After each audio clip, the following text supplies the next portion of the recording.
Good morning, guys. I want to share with you today a little bit of information about an HSG exam, and our presentation is put together by myself, Sherry, and Katie.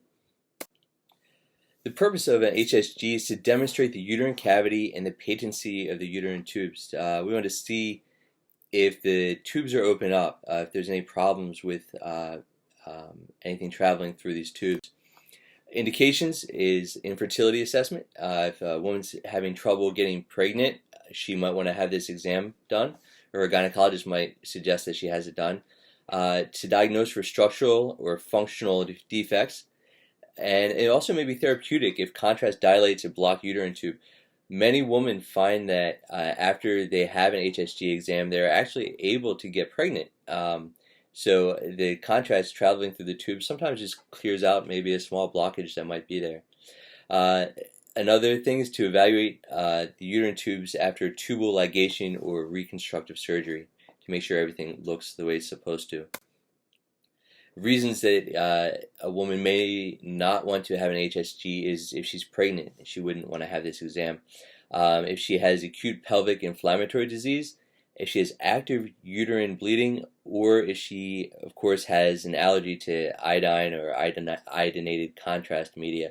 Of course, she's not going to want to have this exam, or maybe want to use a different contrast at least.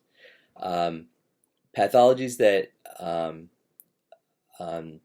they could be looking for with this exam is abnormal uterine bleeding, pelvic pain, pelvic fullness, lesions, and this could be endometrial polyps, uterine fibroids, intrauterine adhesions, and also pelvic masses, including fistula, which is like a connection between two different body parts. So it could be between like the rectum and the vagina, or and areas in there where two different structures are connected to each other when they're not supposed to be connected, and also habitual spontaneous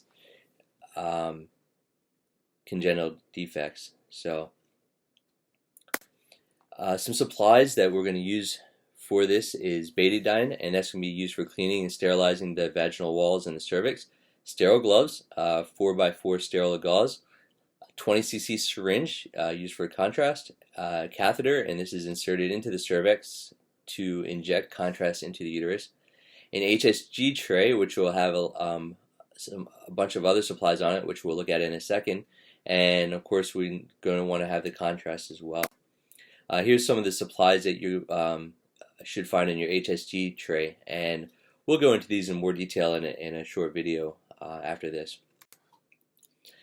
The gynecologist, it's usually the patient's personal gynecologist who will be performing this exam, so they'll be doing the actual exam itself.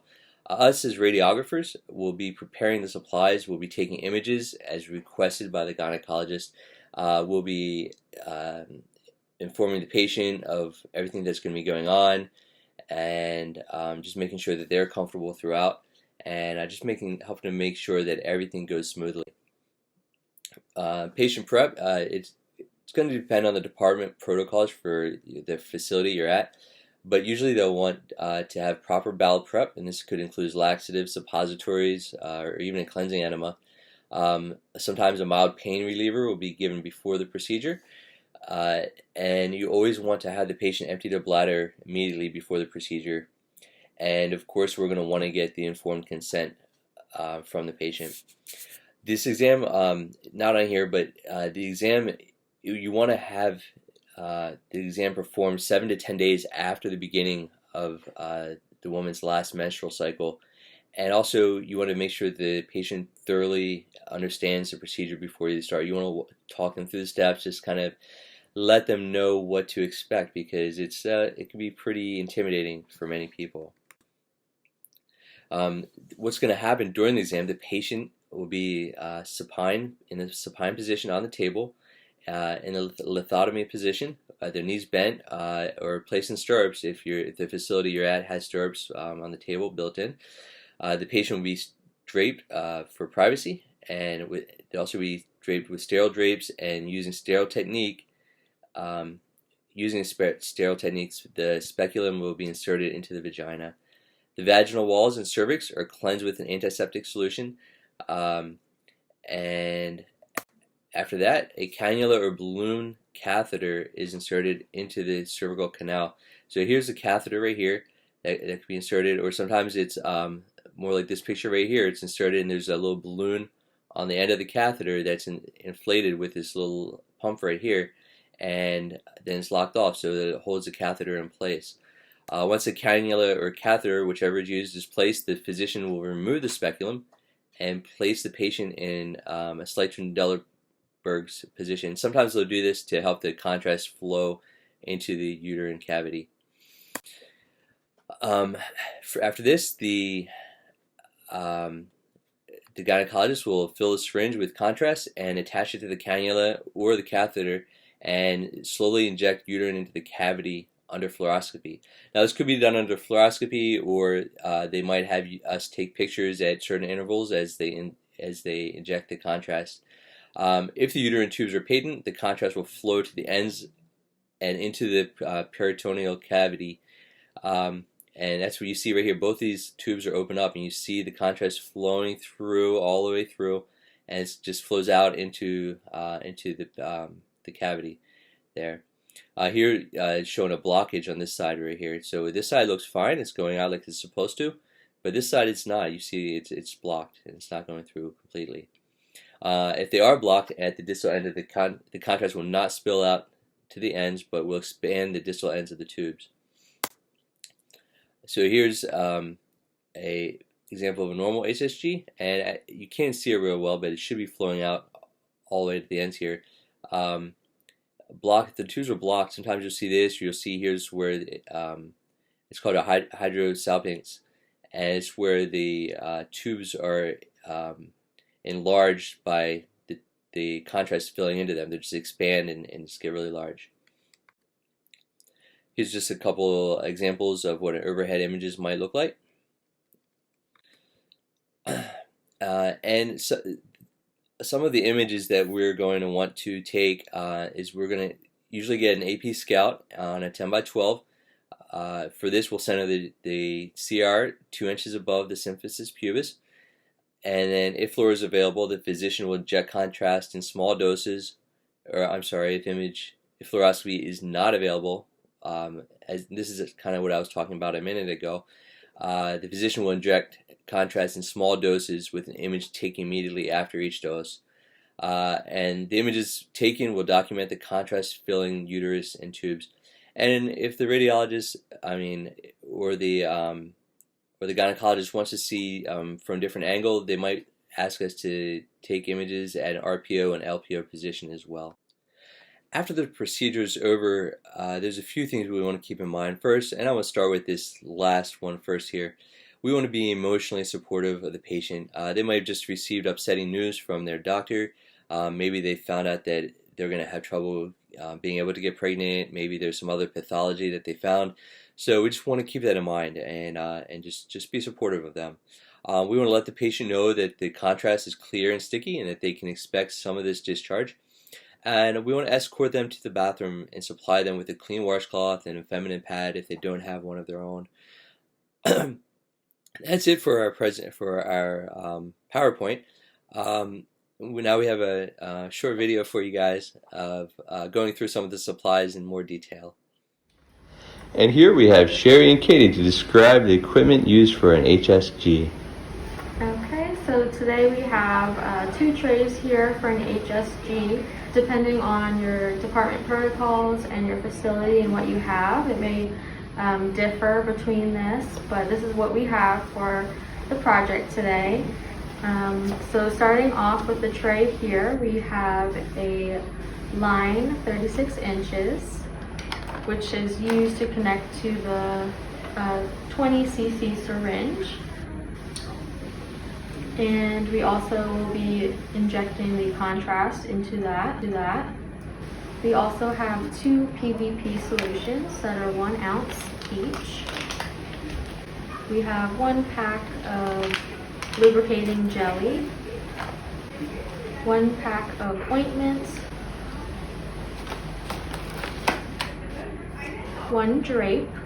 This can be used to drape over the patient or over the fluoro tower to keep it sterile. We have one sound, which is the dilator. This can be used to dilate the cervix if it's not open enough to inject the contrast. We have 5 sponges or gauze.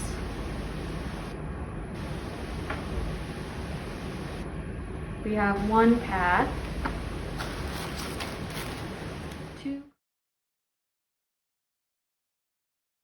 two cotton swabs, and these can be used with the PVP solution to clean the cervix. We have a speculum,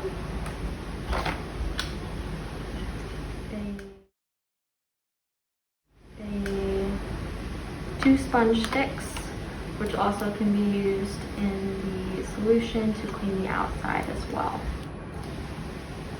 And that is everything for the disposable tray. So moving on to the, what is this? So moving on to this is an alternate tray that they use with additional supplies that may be needed. And on this tray is a large speculum, which is this one. A regular speculum. This is a cannula with screw attachment. I think that this is what they use to go into the cervix. Open it up, right? And this can be attached here to inject the contrast into the cervix.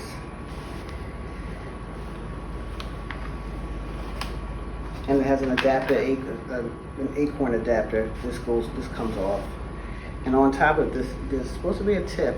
We don't have that tip here though. But this is the tenaculum, the single tooth tenaculum and cannula. This is the cannula. And so this is tenaculum, right? Mm-hmm. It's the tenaculum that you pinch the cervix with this. To keep it still, so when they're putting the cannula in, it doesn't push up.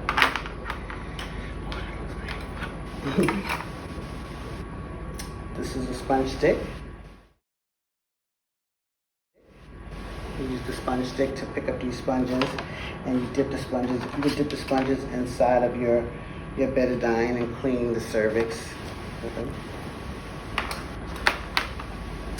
And the needle holders.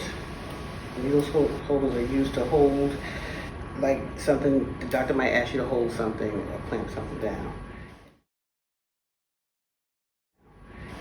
Kelly clamps are also used to clamp stuff down, like you might have to clamp down a